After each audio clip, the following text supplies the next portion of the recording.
साथ करते हैं। मध्य प्रदेश में ठंड का सितम अब और ज्यादा तेज हो चुका है। कई जिलों के तापमान में भारी गिरावट दर्ज की गई है। तो बारिश और बादल के कारण लगातार 5वें दिन भी तेज ठंड का प्रकोप जिसका सामना प्रदेशवासियों को करना पड़ा। और आपको बता दें कि सीजन में पहली बार 42 जिले ऐसे प्रदेश के जहां घना कोहरा छाया हुआ है। राजधानी भोपाल की अगर बात करें तो कोहरे के कारण दृश्यता 50 मीटर कम हो गई, यानी कि विजिबिलिटी काफी कम है। 2-3 दिन घना कोहरा छाया रहेगा, ये मौसम विभाग का अनुमान है। तो वहीं कुछ जगहों पर हल्की बारिश या बूंदाबांदी हो सकती है। मावठा एक बार फिर से गिर सकता है, लेकिन सर्दी का सितम अब शुरू हो चुका है। मध्य प्रदेश के लगभग तमाम जिलों में जहां कड़ाके की ठंड का सामना अब लोगों को करना पड़ रहा है। तो नए साल की शुरुआत के साथ ही घना कोहरा और कोहरे की आगोश में ही प्रदेशवासियों की सुबह हो रही है। इसके साथ ही कड़ाके की ठंड का सामना करना पड़ रहा है।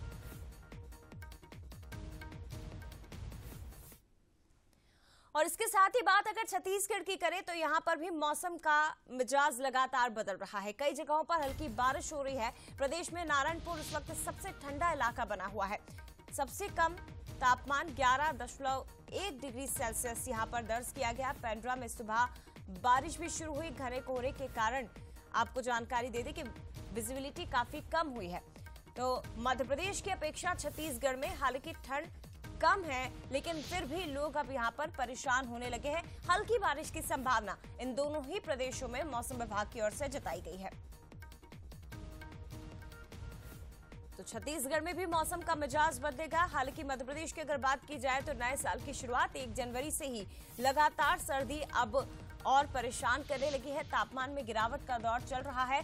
कोहरे के कारण विजिबिलिटी काफी कम हुई है। तो कई जिलों में मावठा भी गिर चुका है। कुछ छत्तीसगढ़ की बात करें तो यहां पर आने वाले समय में मौसम विभाग ने बारिश की भी संभावना जताई है। तो मध्य प्रदेश के मौसम में सर्दी का सितम जारी और कोहरे के साथ साथ शीत लहर भी चलने लगी है, जिससे रात के तापमान में भी गिरावट दर्ज की जा रही है। अमरपाटन में पिछले 1 हफ्ते से घना कोहरा छाया हुआ है। कोहरे के कारण हाईवे पर जीरो विजिबिलिटी, जिससे वाहनों की रफ्तार के साथ ही पहिए भी थम गए हैं। साथ ही लोगों को धूप तक नसीब नहीं हो रही, क्योंकि सूर्यदेव दर्शन ही नहीं दे रहे हैं। ठंड के कारण लोग परेशान हैं। ठंड की ठिठुरन और शीतलहर से बचने के लिए अब अलाव का सहारा लिया जा रहा है।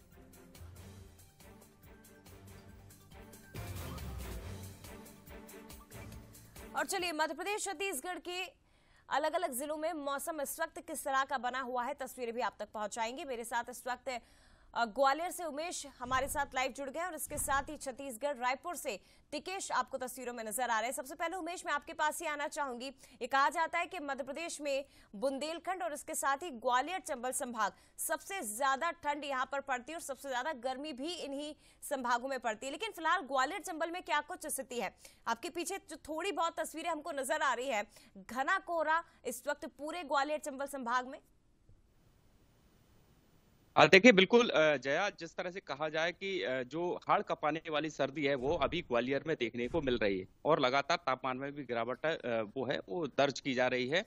और अगर मौसम विभाग की माने तो अभी तकरीबन 6 दिन तक इसी तरह का मौसम बना रहेगा, यानी बारिश की संभावना जताई जा रही है। घना कोहरा है और कड़ाके की सर्दी अभी जारी है। अभी 6 दिन बीत चुके हैं जब ग्वालियर के लोगों को सूर्य देव के दर्शन नहीं हुए। यही वजह है कि दिन और रात के तापमान में अब ज्यादा अंतर नहीं बचा है। पहले देखा जा रहा था कि थोड़ी धूप से दिन में लोगों को राहत जरूर मिलती थी, लेकिन अब जब धूप निकल नहीं रही है तो ऐसे में जो दिन में भी अब लोगों को कड़ाके की सर्दी का एहसास होने लगा है। लोग अपने बचाव के लिए अलाव का सहारा ले रहे, गर्म कपड़ों का उपयोग कर रहे हैं और उसके साथ ही घर में कैद होने को मजबूर है। देखिए, पहले मैं आपको पीछे की तस्वीरें बता देता हूँ।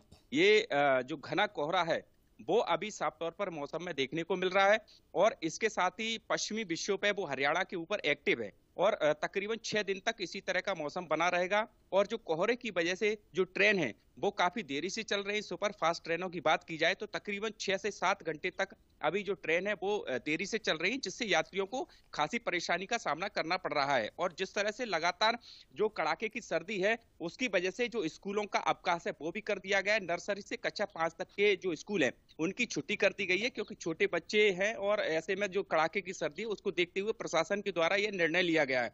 आगे भी इसी तरह का जो मौसम है वो बना रहेगा, यानी अभी ग्वालियर चंबल के लोगों को अभी फिलहाल उमेश, मौसम को देखते हुए क्योंकि एक तरफ तो स्कूलों में छुट्टियां घोषित कर दी गई है, लेकिन दूसरी तरफ जो गरीब बेसहारा लोग हैं उनके लिए प्रशासन की ओर से क्या इंतजाम किए गए हैं?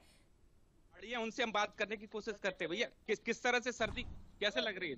देखिए ये जो खिलाड़ी हैं वो भी अभी मॉर्निंग वॉक कर रहे हैं। साफ तौर पर जो सर्दी का असर है वो भी देखने को मिल रहा है। और जिस तरह से आपने बात की कि जो बेसहारा लोग हैं, जो स्टेशन के पास रह रहे हैं, रेलवे स्टेशनों के पास रह रहे हैं या सड़क के किनारे रह रहे हैं, उनके लिए प्रशासन के द्वारा विशेष व्यवस्था की गई है। अलाव जलाए गए हैं बाकायदा और उनको रेन बसेरों में पहुंचाया जा रहा है जिससे वो सर्दी से बच सके। लेकिन इसके अलावा जो लगातार जो सर्दी के मरीज हैं, हार्ट अटैक और सर्दी के कारण जो हार्ट अटैक और ब्रेन स्ट्रोक के जो मरीज हैं वो अब लगातार अस्पतालों में पहुंच रहे हैं और तकरीबन ये रोजाना की जो संख्या है वो 200 से ऊपर निकल गई है। हार्ट अटैक के मरीज लगातार अस्पतालों में पहुंच रहे हैं। ग्वालियर का सबसे बड़ा अस्पताल 1000 बिस्तर का अस्पताल है, वहां पर रोजाना 200 से अधिक मरीज पहुंच रहे हैं। और देखिए उमेश, ये तो जाहिर सी बात है कि जिस तरह से सीवियर कोल्ड डे खासतौर पर ग्वालियर चंबल में हाड़ कपा देने वाली सर्दी, जिसके कारण जनजीवन अस्त व्यस्त हो रहा है, व्यवस्थाएं प्रभावित हो रही है, लेकिन इसके साथ ही स्वास्थ्य पर भी इसका सीधा प्रभाव बढ़ता हुआ दिखाई भी दे रहा है। और टिकेश हमारे साथ इस वक्त जुड़े हुए। टिकेश, छत्तीसगढ़ में मौसम का हाल क्या बना हुआ है? मध्य प्रदेश में तो हाड़ कपा देने वाली सर्दी, लेकिन छत्तीसगढ़ में मौसम किस तरह से लुका छुपी का खेल खेल रहा है? जी देखिए जय जी, बता दूं कि छत्तीसगढ़ में मौसम में ठंड का असर कम और बारिश का असर ज्यादा नजर आ रहा है, क्योंकि लगातार जिस तरीके से बंगाल की खाड़ी से जो आने वाली हवा है उसमें कहीं ना कहीं न्यूनतम तापमान और अधिकतम तापमान में लगातार 2 से 3 डिग्री बढ़ोतरी हो रही है। लगातार छत्तीसगढ़ में कई इलाकों में तापमान बढ़ने से वहां के कोहरे अब जो बादल में छाए हुए रहते थे वो अब छट गए हैं। तो निश्चित तौर पर छत्तीसगढ़ की बात करें, छत्तीसगढ़ में वनाच्छादित क्षेत्र है जहाँ पर कड़ाके की ठंड देखी जा रही है। पेंड्रा में आज सुबह बारिश हल्की फुल्की बारिश दर्ज किया गया। तो निश्चित तौर पर छत्तीसगढ़ के कई ऐसे इलाके हैं जहां पर आने वाले समय के लिए मौसम विभाग ने बारिश को लेकर अलर्ट जारी किया है।